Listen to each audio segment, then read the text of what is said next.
বেহাল রাস্তা, দীর্ঘদিন নজর নেই স্থানীয় জনপ্রতিনিধিদের, অভিযোগ সাধারণ মানুষদের। ভোট এলে ঝুড়ি ঝুড়ি প্রতিশ্রুতি দেন বিভিন্ন রাজনৈতিক দলের ক্যান্ডিডেটরা। সেই প্রতিশ্রুতি মতো ভোট দিয়ে নির্বাচিত করেন জনপ্রতিনিধিদের। কিন্তু সমস্যা পড়লে তাদের কি পাওয়া যায়? বারবার সেই নিয়ে মুখ খোলেন জনগণ। তেমনি বাঁকড়া বাজার এলাকায় রাস্তা বেহাল অবস্থা। এমতা জেসি মার্কেট থেকে সেভেন ব্রদার্স ক্লাব পর্যন্ত রাস্তায় জল জমে রয়েছে। বৃষ্টি হলে পুকুর সমান জল। এইভাবেই যাতায়াত করতে হচ্ছে সাধারণ মানুষদের। এক টোটো চালক জানান, রাস্তায় গর্ত থাকার জন্য যানজট তৈরি হচ্ছে, গাড়ির যন্ত্রাংশ খারাপ হচ্ছে। রাস্তা মেরামতির জন্য প্রশাসন যে কোনোভাবেই নজর দিচ্ছে না। রাজু পেয়াদা হাওড়া জেলার বঙ্গীয় সংখ্যালঘু বুদ্ধিজীবী মঞ্চের সহ সভাপতি সে কথা জানান। সকলেই চাইছেন এই রাস্তাটা ঠিক হোক, যানজটের সমস্যা কমবে, মানুষের সহারা হবে। বাঁকড়া ১ নম্বর পঞ্চায়েতের প্রধান আক্তার হোসেন মোল্লা বলেন, ওই রাস্তাটা national highway authority of India দপ্তরের হাতে চলে যায়। তবুও রাস্তাটি নিয়ে পঞ্চায়েতের তরফ থেকে আবেদন জানিয়েছি।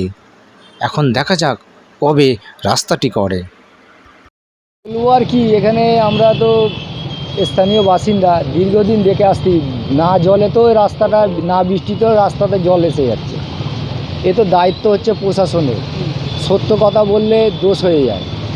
এবারে এখানে এলাকার পঞ্চায়েত আছে, পঞ্চায়েতের সদস্য আছে, এবার এদেরও তো কিছু দায়িত্ব থাকে। আমাদের এখানে বিধায়ক আছেন, তারও তো দায়িত্ব থাকে। বিগত যে বিধায়ক ছিলেন, আগামী যে বিধায়ক ছিলেন, সে বিধায়কের কাজ তো ভালোই ছিল, কিন্তু ইদানিং দেখা যাচ্ছে রাস্তাঘাটের খুবই সমস্যা পড়ে যাচ্ছে। তাও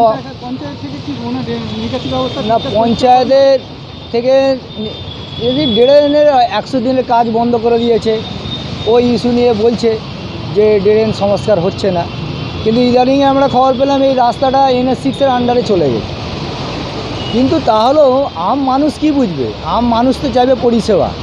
এটা সকল প্রশাসনের চেয়ারে যারা বসে আছে দৃষ্টি রাখা উচিত, এটা আমি মনে করি। আমার নাম রাজু পেয়াদা, হাওড়া জেলার বঙ্গীয় সংখ্যালঘু বুদ্ধিজীবী মঞ্চের সহসভাপতি। বহুত জাম আছে, গাড্ডা আছে সামনে, দেখতে পাচ্ছেন গাড্ডা রাস্তায়, সেই জন্য জাম হচ্ছে। গাড্ডার জন্য গাড়ি ভালো করে যেতে পারছে না। ভ্যান রিক্সা সব গাড্ডার মধ্যে উল্টে যাচ্ছে, টোটো উল্টাচ্ছে, ভ্যান খারাপ হচ্ছে, টোটো রাস্তা সব কিছু খারাপ আছে। এই তো পুরো গাড্ডা ফাড্ডা জমে আছে, ধরে না 2-3 মাস থেকেই আছে। এই গাড্ডাগুলো আবার রাবিশ ফাবিশ দিয়ে ভর্তি হয়, আবার এরকমই হয়ে যায়। আবার আমার নাম শাকিল। এই বর্ষার সময় রাস্তা একটু খারাপ হবে, এটা সবাইকেই মেনে নিতে হবে। তবে এইখানে একটা রাস্তা হাওড়া আমতা রোড, ওইখানে PW আন্ডারে ছিল, রাস্তাটা খারাপ হয়ে গেছিলো। তা হঠাৎ করে রাস্তাটা পরিবর্তন হয়ে যায়, অন্য ডিপার্টমেন্টে চলে গেছে। ডিপার্টমেন্ট হচ্ছে national highway authority of India. তা আমরা এই অ্যাড্রেসে আবেদন জানিয়েছি, যেহেতু অনেক বড় ব্যাপার আছে, হাইওয়ের ব্যাপার, তাই ছোটো ব্যাপারে ওরা হয়তো কর্ণপাত করছে না। আমরা পঞ্চায়েত সমিতি, জেলা পরিষদ এবং MLA স্বয়ং এইটা নিয়ে তদবির করছে।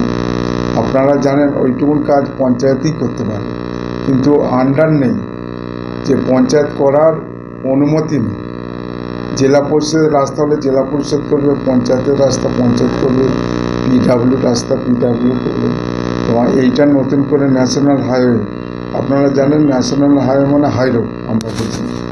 হঠাৎ করে এই চলতি রাস্তায় হয়ে গেছে এবং এইখানে প্রচুর যানবাহন চলাচল করে, সেই অনুপাতে রাস্তা তাড়াতাড়ি খারাপ হয়ে যাচ্ছে। তাই আমরা সকলে মিলে আমরা ন্যাশনাল হাইওয়ে অথরিটিকে জানিয়েছি। আশা করি আগামী দিনে ওরা যখন রাস্তা করবে ভালোই করে, কারণ বড় কোম্পানি আছে, তো বড় দপ্তর আছে, তারা ভালোই রাস্তা করবে, তো সময়ের অপেক্ষা।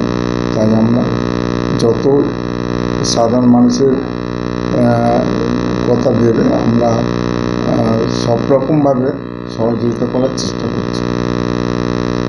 আপনার পরিচয়? আমি বাঁকড়া 1 নম্বর গ্রাম পঞ্চায়েতের প্রধান আপনার নাম? আফতার হোসেন মোল্লা।